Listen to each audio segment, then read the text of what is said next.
So for the continuation discussion natin, ano, tuloy ko lang yung naudot kanina. So pag-usapan ulit natin, diskusyon. So merong isang column dito, x minus x bar, then square.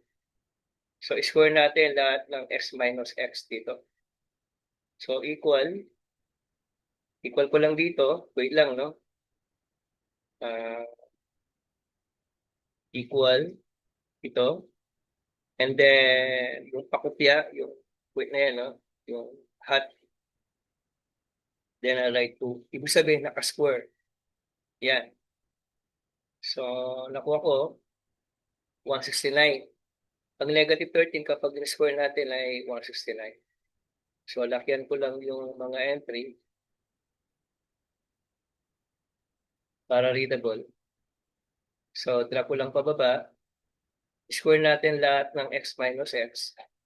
Ito na yan. Sa inyong mga nakasquare. And then, ang sabi sa column, why do I have to do this? Because ito yung mga gagamitin natin sa pagkalkula ng standard deviation later. So, why I'm doing this? And I'll explain to you the formula right after. So, ang gagawin ko dyan, i-multiply ko lang yan sa f. Saan ba yung f natin? Ito, yung 2. So, yan ay summation f times x minus x ng square. Ito, at saka ito, basta ko yung pagkaka-highlight, no? Basta kong kulay, yan, at saka ito. I-multiply natin, we get the product. So, usap ko lang ng bagya. So, equal this times yung dito, yung F. So, 338 tayo dito. Lakyan ko ulit yung mga cells.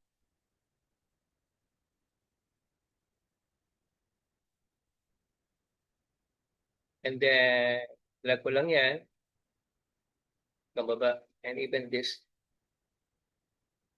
Yan. And then, get the total. Kaya nga summation F times x minus x square. So, total natin lahat yan. Equal sum.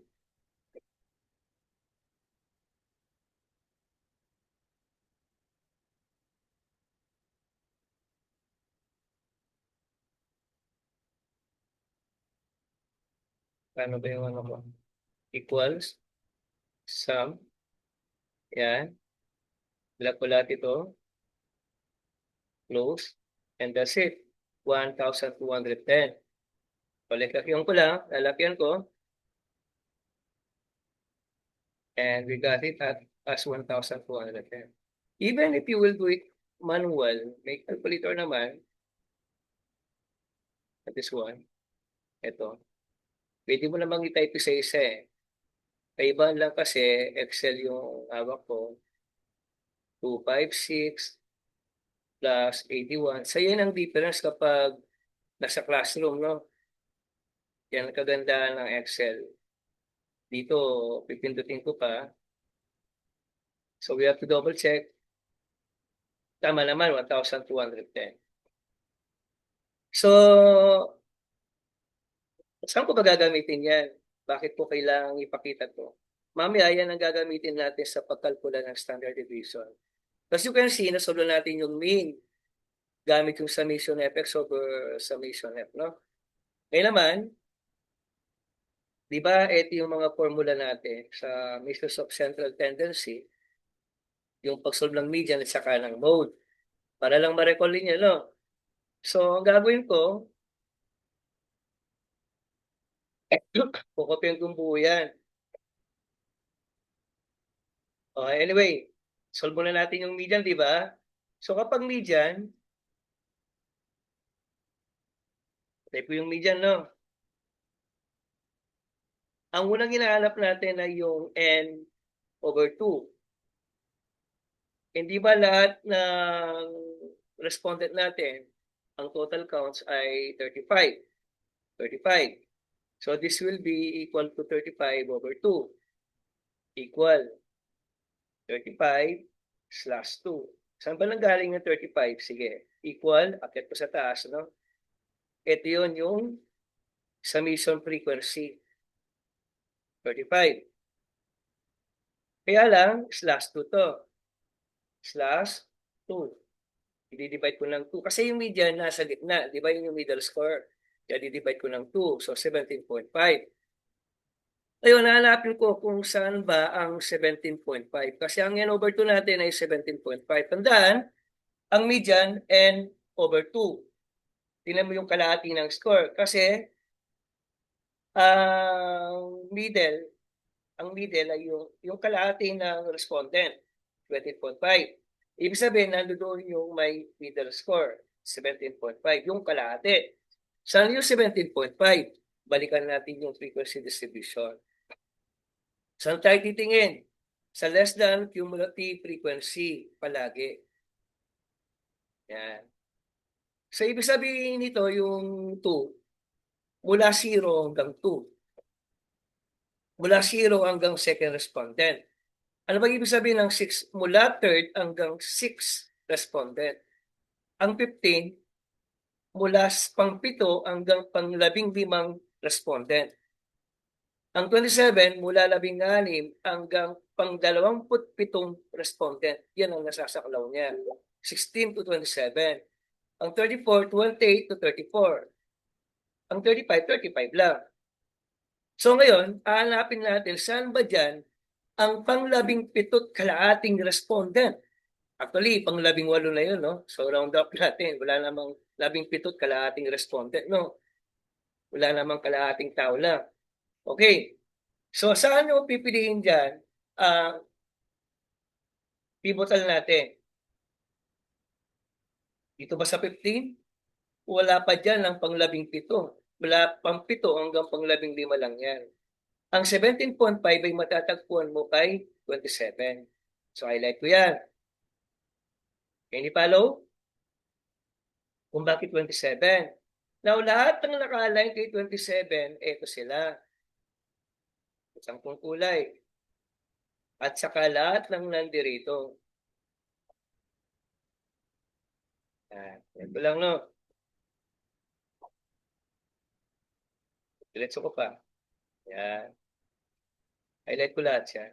Now, kukopyahin ko lahat ng mga yan, yung mga datos natin, at dadaling ko sa Word. Copy. Yan. Ito sa formula. Yan. Copy-paste ko yan. Dadaling ko sa baba.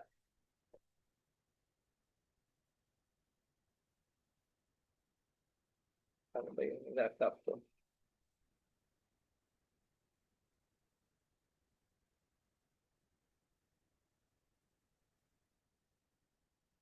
Nag-aano yung ano niya? Escape.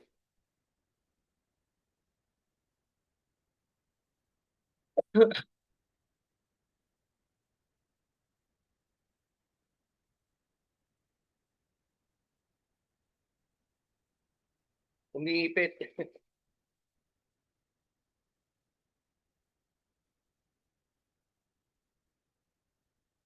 Yan. O, copy ko sila dito, no? Yan. Yan yung mga datos natin. Nakikita ba ninyo? Nakikita? Readable? Yes, boss. Nakikita na? Nakikita? Readable ba? Yes, boss, sir. Okay, so ayun na sila, no? So ngayon, pinapakompute dito ang median. Na-compute na natin yung mean eh. Median tayo.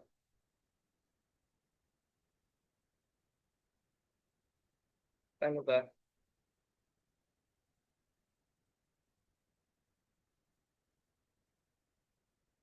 Yan. So median.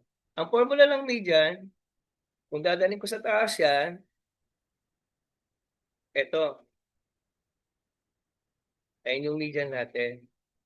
Okay, copy ko lang, no?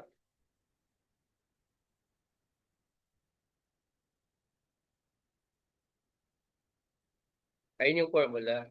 So yung I na nandito, value of I equal.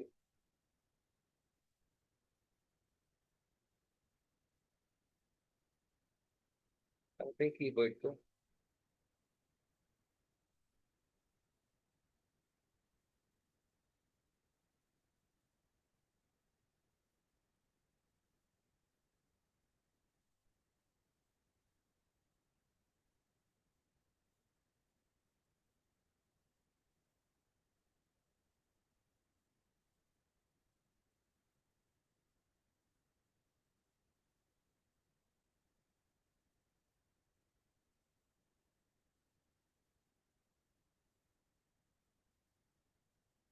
Kung babalikan natin yung class interval, di ba 120 to 124? So, kasama yung 120 hanggang 124, if you will count, may 5 counts tayo, 120, 121, 22, 23, 24. So, ang I natin yun. So, ang value ng I ay 5. Can you follow? Can you follow? So, ang lower class boundary natin, ito yung lower class boundary. Hindi ba in-highlight ko na ng kulay blue? So, 134.5. Yung naka-align kay 27. So, ang LCB natin ay equal kay 134.5. Naintindihan paano nakuha yung 134.5? And then yung N over 2 ay equal kay 17.5. Kasi 35 divided by 2. Yung less than cumulative frequency equal naman kay, tingnan natin yung table. Ito yung table. Diba 27 ito? Bago mag-27, okay? Ano yung nakikita ninyong number? Diba 15? Always before. Always the before. So we got 15. So type ko yung 15. Bago mag-27, yung before. Okay? We have 15. So type ko sa baba, 15. Lagay ko dito, 15, no? 15. And then ano naman yung FM? Value of FM. Ini yung median frequency. Okay? Median frequency class. Ano ba yung median frequency class? Di ba yan yung table? Saan ba nakaline yung 27 sa F? Di ba 12? Ito yung 12. 12. Ito. Yan. Guess ba? Gets? So, tatip ko ngayon, 12. So, sa exam, ang bibigay ko lang yung mga naka-yellow mark. Then, kayo na bahala lahat. No? Kaya nga mababa ang calculation dito. Now, using the same formula, ito, no? Yan yung formula natin. Copy ko lang siya uli. Siguro naman dito, mas lubusan ninyong naintindihan, ano? So, substitution tayo. So, kanina, ang value daw ng I ay 5. So, palitan ko yung I ng 5. So, yung less than cumulative frequency, naalala ko ang value niya ay 12. Ang N over 2 ay 17.5. Ang FM, 12 ba to? 15 yata. Yan. Yung less than cumulative frequency. O, 15. Tapos yung FM, yun ang 12. Nagagasin nyo? So, ito ay 12. Ang LCB ay 134.5. And then, saka mo lang i-calculate gamit ang scientific calculator. And we got this. So, 134.5 plus parenthesis, fraction, 17.5 minus 15, cursor down, then 12, cursor to the right, parenthesis, 5, then close. So, sagot natin, fraction to decimal, 135.54. 135.54. Lagay ko dito equals 135.54.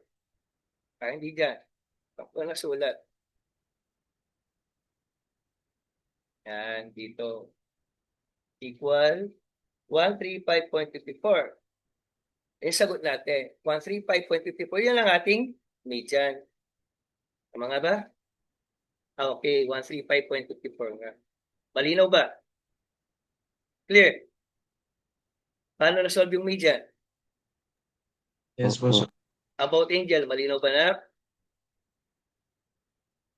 Clear?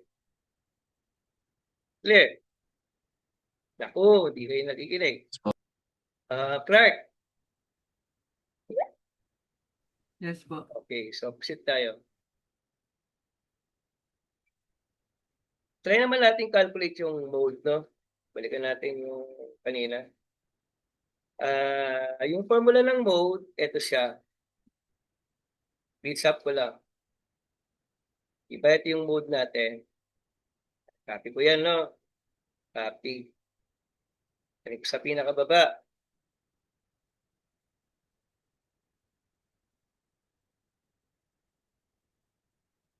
Yung formula ng mode. Then, write ko lang, no? Then, copy ko ulit yung table. Para lang clear. Para maituro ko sa inyo ng maayos kung paano nga ba gamitin yung table. Ito yung table. Yan. Sa baba, nakasulat yung formula ng mode. Alam na natin ang I. Alam na natin ang LCB. Ang LCB, yung din ang ginamit nating lower class boundary sa pag-solve ng median. Di ba yan ay 134.5? Ang I ay 5. So yung I dito, palitan ko na lang ng 5. Yan. So delta 1 and delta 2 na lang. Ang delta 1, divide yung 12 sa median frequency. Yung modal frequency natin, ito yung 12, di ba? Median frequency 12. Tama ba po? Nasa mode tayo, 12, yung delta 1, 12 minus before. Before is 9, di ba? After is 7. So yung delta 1, 12 minus 9. This is 12 minus 9. Kaya 12 minus 9 ay 3. So delta 1, 3. Paano naman yung delta 2? 12 minus after. 12 minus 7 ay 5. Any follow? Sundan natin. Saan nakuha yung 5? 12 minus after. Yung delta 1, 12 minus before. Guess ba ninyo? Clear? Clear? Yes po. Now, use our calculator again. Then we calculate. So, 134.5 plus parenthesis. Then, ito. 3. 3 plus 5 is 8, di ba? Diretso ko na yung 8. Parenthesis times 5. Then, equal. Then, fraction to decimal, 136.375. Yan ang ating final answer. 136.375. Can you follow? 136.375. Tamnamin niyo muna maigi. Clear? Malino ba? Yes po. Yes Sure, po. ha? Kung totoo lang.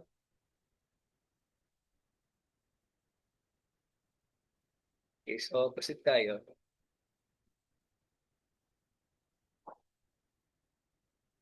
So, lagay ko. Saan ba? Ito. 136. May no-open ko. Ito pala yun. 136.38. So, yun yung sagot natin. 136.38.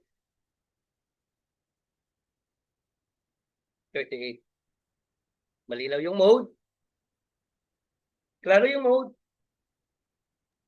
Yes po. Okay, subukan natin ngayon sa quartile. Okay, balikan ko lang yung formula. Anyway, since pag-usapan natin, okay, alam na natin yung mean, mode, and median, no? Balikan ko ngayon yung measures of, yan, position. Okay, ano bang ibig sabihin ng mga yan? Yung LCB, alam na natin na yan ay class boundary. Tama? Alam na natin yan ay class boundary. Yung I, class size. Yung FQK, yan yung quartile position. Halimbawa, Q1, FQ1. Halimbawa, first quartile, Q1 yan. Okay. Halimbawa, ang hinahanap na sa second quartile, Q2 yan. Q2. Ito, FQ2, yun ay magiging 2n/4 naman. Halimbawa, Q3. O, type ko na lang, no? Yan yung formula natin. Halimbawa, hinahanap natin ay first quartile. So, ano magiging itsura ng formula natin? Ay, ganito lang yan. Yung K, papalitan ko lang 1. And yung K dito, magiging 1 din yan. Yung QK dito, gagawin ko lang ng 1. FQ1. Okay, paano? Ano yung susi dyan? Ito. Yung i-highlight ko, yung 1n/4. Kasi, para mahanap yung first quartile, hanapin mo muna yung n/4.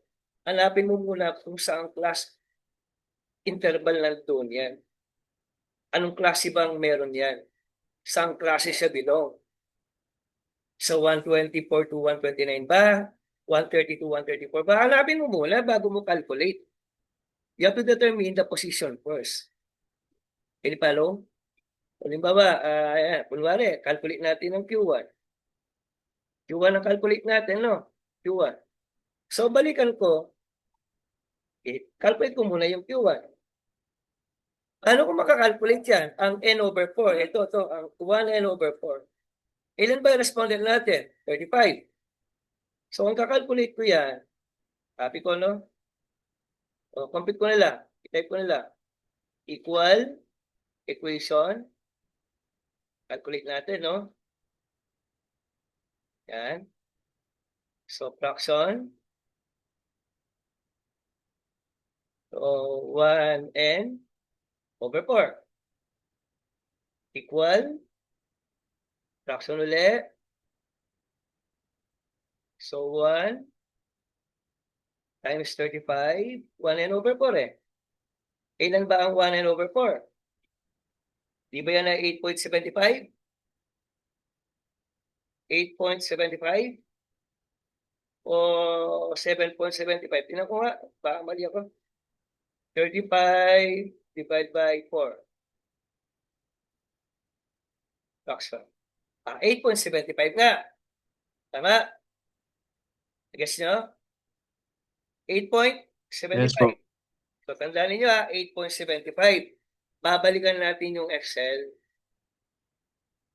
Okay, i-clear ko muna yung mga colors. Kunwari, wala pang kulay yan.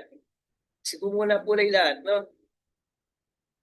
Sigo muna kulay ng lahat ng yan.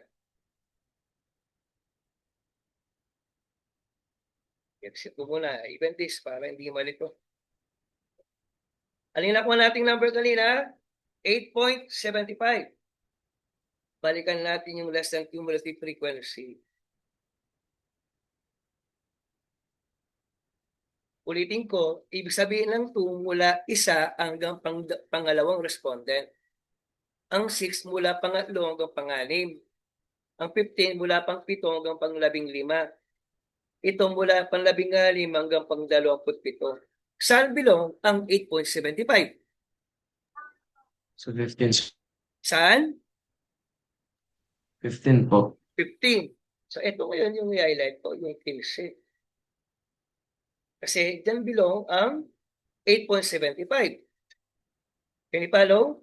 So lahat ng naka-align kay 15, yan, highlight ko. Wala lang verde, no? Yan. And then kuhanin ko ulit yung buong yan, yung kabuwang na yan, no? Copy ko lahat yan. And then, dalhin ko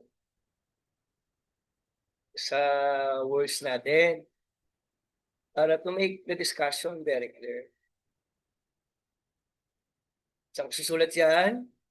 Dito na lang, sa ilalim nito. And that's it. So ngayon, compute natin yung first quartile. Susundan ninyo. So, ano ba yung LCB?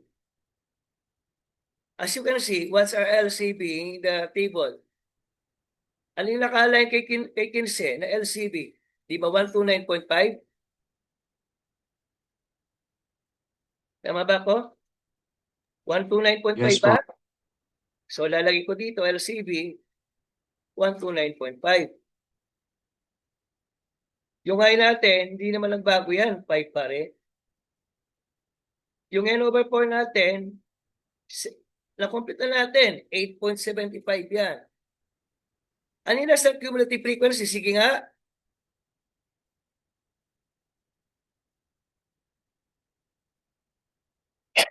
Yung less than cumulative ay laging yung before ng intersection. Ano ba yung before 15? Di ba 6? Tama? So, 6 yan. Ano yung FQ1 natin? Yung F. Ito yung 9. Sundan ninyo. Gets? Equal. Yes po. So, calculate natin. So, kailangan lang, hanapin mo muna yung position. So, 129.5 plus fraction 8.75 minus 6 over 9. Then, times 5. Yan. Sagot natin 131.03. Yan ang ating first quartile. Can you follow? 131.03. Yan. Yan ang ating first quartile value. Gets ba? Gets? Yes po. O, sa pang-eksperimento, no? Halimbawa naman, ito pa rin, no? Open ko yan. Copy ko. Ito dito. Second quartile tayo. Ang second quartile, kapareho lang ang value niya ng median. No? Tandaan yung median na nakuha natin kanina. Ang median na nakuha natin kanina ay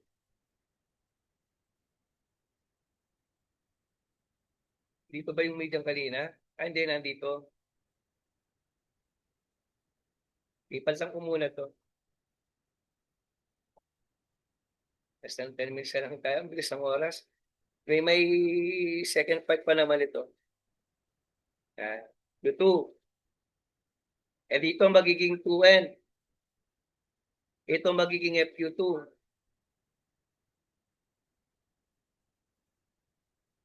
Tama? Tama? Clear? Yes po. So, ito no. Ang kakalkulay naman natin yan ay yung 2N over 4. Okay. Calculate natin yung 2N over 4. Laging ito. So, calculate natin ang 2N over 4. Insert. Equation. Tapos fraction. 2N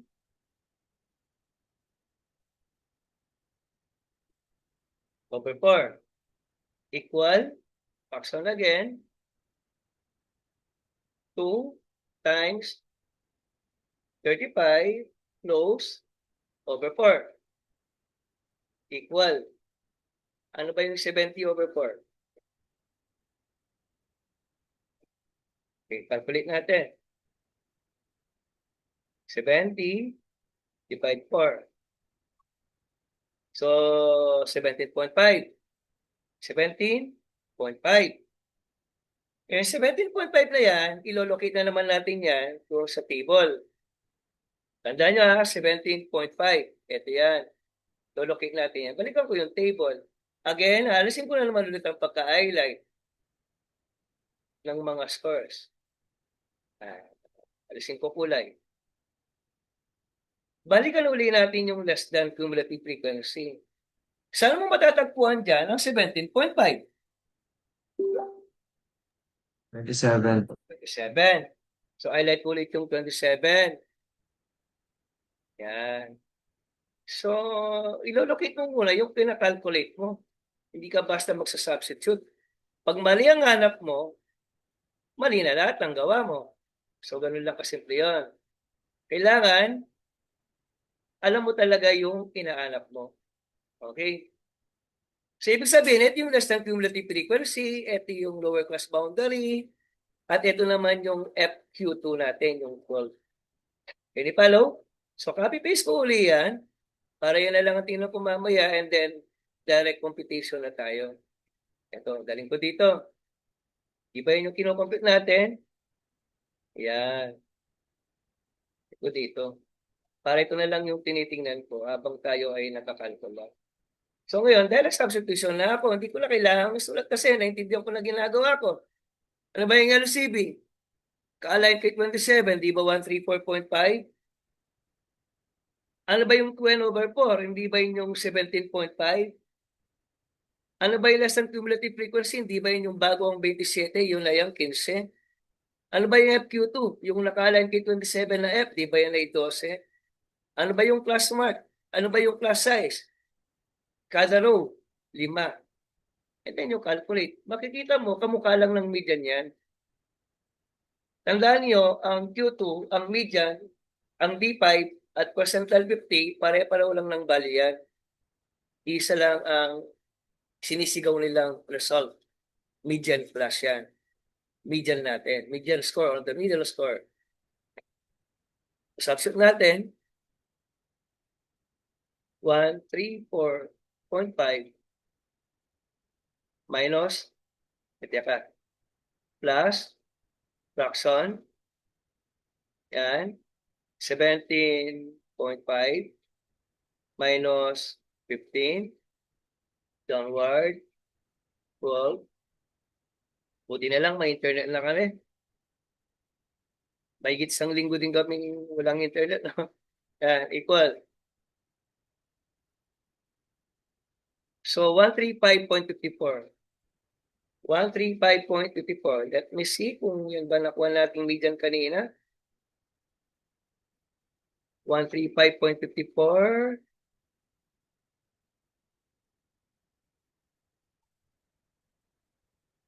Tama. 135.54. Diba pareho lang sila ng detail? Can you follow? Yan. So, ganyan din ang pagkalkula ng quartile 3. Ganyan din sa decile. Mamaya, continue natin yan because we're running out of time. Ang importante, naintindihan ninyo ang pagganap ng quartile 1, quartile 2, mean, mode at median. Then mamaya na yung decile, percentile at saka standard deviation, pati yung variance. Kasi we're running out of time. Stop share ko muna.